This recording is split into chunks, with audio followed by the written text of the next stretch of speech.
I woke up one morning to the sound of someone else's cows chewing my paycheck. Not metaphorically, I mean actual cows.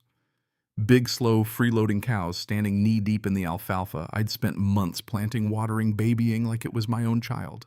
And the woman who put them there, the president of our HOA, a woman who genuinely believed her title came with a crown. That's how my war with Karen started. It was barely sunrise when I stepped out on my porch, coffee in hand, expecting the usual soundtrack wind brushing through pine needles. A distant coyote call, maybe the soft clink of the wolf enclosure gate up by the tree line. Instead, I heard pounding hooves, wet chewing, and the unmistakable sound of something heavy trampling earth. I walked to the edge of the porch and just stood there. My pasture was crawling with cattle that weren't mine. Deep hoofprints gouged through fresh irrigation lines, alfalfa torn up in clumps like someone had dragged a rake through my savings account. And across the fence, leaning like she was watching a Sunday parade, stood Karen in a pastel pink jacket and oversized sunglasses. She lifted her hand and gave me a little wave. "Morning, hope you don't mind." The HOA agreed this field wasn't being used efficiently, like my land was some underperforming stock in her portfolio. I walked down the porch steps, slow, deliberate. "Karen, this is private property." She tilted her head, smiling like I'd just told a joke. "Oh, honey. Open land inside HOA boundaries is community maintained. You should really read the documents." I had read the documents. I'd practically memorized them when I bought this ranch. There wasn't a single word about shared grazing. This wasn't confusion, this was control. So I climbed that fence and started pushing her herd back with nothing but claps and curses. The cows barely budged. Karen leaned there enjoying the show. "You're gonna wear yourself out," she called. "Let them graze. Saves me on feed." That was the moment it stopped being about grass. It became about respect. I snapped photos the broken fence posts she'd forced open the herd, her smirk. By the time I pushed half the cattle out, the damage was done. Weeks of repair ahead of me. And I knew something else. This wasn't a mistake. She'd done this on purpose. That afternoon, I called the county office. Got certified copies of my deed. Black and white proof the pasture was fully within my property line. The clerk shook her head. "Sounds like your HOA president's confused." "No," I said, "she's not confused." When I got back home, the fence I'd fixed was loose again. And her cattle were back. I stormed across the field. "You broke it again." She raised her eyebrows. "Prove it." That's when she tipped her hand. "I've got friends on the board," she said. "You'll just look like the angry neighbor who can't get along." That was the twist. This wasn't just Karen. It was Karen plus a pocket of loyalists inside the HOA. She'd bullied other neighbors for years, made a guy repaint his barn 3 times, forced a family to tear down a perfectly safe porch.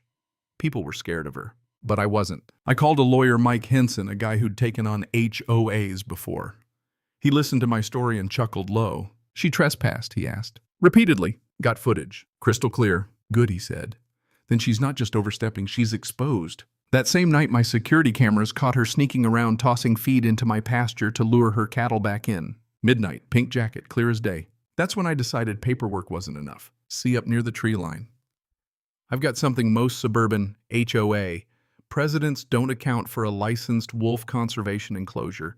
6 wolves I'd raised from pups, fully permitted, trained, responsive to command. They're not killers, but they are presence. The next afternoon, while Karen was off scheming at the HOA office, I opened the inner gate and whistled. Luna, my alpha female, stepped out first, silver coat catching sunlight, eyes sharp, calm. "Stay low," I murmured. They moved like shadows across the pasture edge. When Luna gave a single howl, deep and steady, the cattle froze. Then chaos. They bolted. Didn't even wait for contact. Just the sight, the scent, the sound was enough. The wolves never crossed my fence. They didn't have to. Later that night, Karen tried again, midnight grazing run. Moon full casting silver across the field. I stepped out in my boots and whistled once. The howl that answered rolled across the valley like thunder. Karen's flashlight trembled in her hand. What was that? I didn't answer. The wolves appeared at the tree line, silent, statuesque eyes glowing in moonlight. The herd panicked harder than I'd ever seen cattle panic. They scattered halfway to the county road. Karen was screaming at them. I leaned against my fence. "Funny thing about boundaries," I said. "Animals understand them better than some people." She called it war. I called it consequences. By morning, she'd spun the story into an emergency HOA meeting, claimed I'd unleashed wild predators to terrorize the neighborhood. I walked into that community hall calm as Sunday morning. She pointed at me dramatically. "He endangered us all." I laid out permits, video, photos of her breaking my fence. And then I played the midnight footage. There she was tossing feed, leading cattle onto my land. The room went quiet. That's when the real twist happened. Bill, old rancher down the road, stood up. Karen, you've pushed folks around long enough. Then Martha, the HOA vice president, cleared her throat. We've had complaints about you before. Karen's face lost color. For the first time, the room wasn't hers. We took it to court the following week. Her lawyer tried painting me as some backwoods lunatic unleashing wolves for sport. Mike stood up cool as ice. Your Honor, wolves never left his property. But her cattle repeatedly did. He played the footage again. The judge didn't even blink. Property lines are not suggestions, he said. Trespassing is illegal. Ruling she pays for all damages, legal fees, full stop. Karen sputtered, I'm the HOA president. The judge raised one eyebrow, and I don't think I've ever felt that kind of quiet satisfaction before. But here's the thing, the real victory wasn't the check. It was what happened next. 2 days later, the board voted her out. Turns out when bullies lose publicly, the spell breaks. Neighbors started showing up with pies, with handshakes, with stories of how she'd steamrolled them. Bill told me, you didn't just defend your pasture, you gave the rest of us our backbone back. That hit me harder than the court ruling. Because somewhere in the middle of all this, I realized something uncomfortable. Karen almost took more than my grass. She almost took my peace. And the truth is, power doesn't usually shout.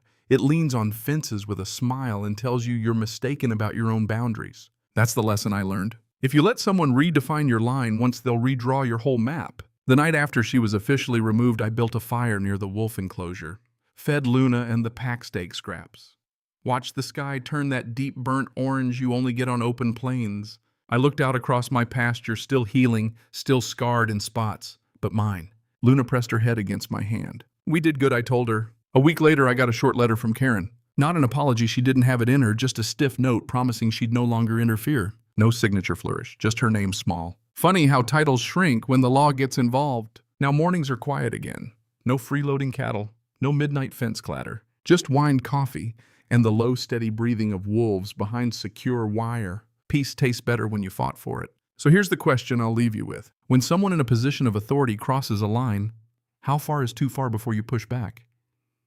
And is it wrong to use a little fear, the legal kind, the undeniable kind, to remind them boundaries exist? I'd love to hear what you think. Have you ever dealt with someone who thought a title made them untouchable? Did you fight back or let it slide? Drop your story below. Let's talk about where justice ends and revenge begins. Because out here on the ranch, one thing's for sure. Respect isn't given. It's enforced.